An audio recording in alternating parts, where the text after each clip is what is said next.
पंचांग की माने तो हर साल चैत्र प्रतिपदा से चैत्र नवरात्रों की शुरुआत होती है। नवरात्रि का पर्व माँ दुर्गा को समर्पित है।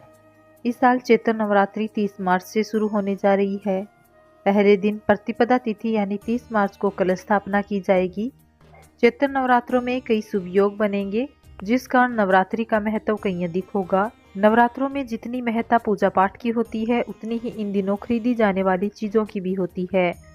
वास्तु में कुछ ऐसी चीजें बताई गई है जिन्हें नवरात्रि पर घर लाना शुभ होता है। आइए जानते हैं नवरात्रि पर किन चीजों की खरीदारी शुभ होती है। कलश स्थापना नवरात्रि की पूजा का एक महत्वपूर्ण हिस्सा होता है। शास्त्रों में किसी भी शुभ कार्य से पहले कलश स्थापना की जाती है। मान्यता है कि नवरात्रि के शुभ दिनों में कलश खरीदना बेहद शुभ होता है। यह कलश मिट्टी, चांदी, सोना, पीतल या तांबे का हो सकता है। शास्त्रों के अनुसार नवरात्रि पर लाल रंग की ध्वजा खरीदकर घर के मंदिर में रखना शुभ होता है। नवमी के दिन इसे किसी देवी के मंदिर में अर्पित करने से मनोकामना पूरी होती है। ध्वजा प्रगति का प्रतीक होती है, इसलिए नवरात्र में खरीदी गई ध्वजा आपके लिए भाग्यशाली मानी जाती है। माँ लक्ष्मी को कमल बेहद प्रिय है, जिस कारण वो सदा कमल पर विराजमान रहती है। मान्यता है कि नवरात्रि में कमल का पुष्प या कमल पर विराजमान माँ की प्रतिमा घर लानी चाहिए। इससे देवी लक्ष्मी अति प्रसन्न होती है।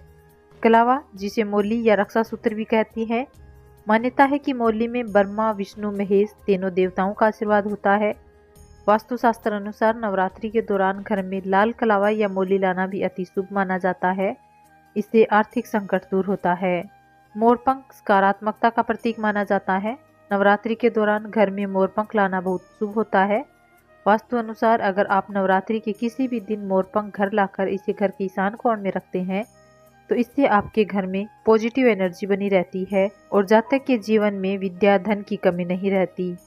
शास्त्रों में शंखपुष्पी जड़ का विशेष महत्व है। धार्मिक दृष्टि से शंखपुष्पी बहुत ही शुभ मानी जाती है। नवरात्रि के किसी भी दिन इसे घर लाकर डिब्बी में रखकर तिजोरी में रखने से घर में कभी भी धन की कमी नहीं रहती। साथ ही यदि शंखपुष्पी की जड़ को पूजा घर में रखकर नियमित इसकी पूजा की जाए, तो आपके घर में हमेशा सुख सौभाग्य बना रहता है।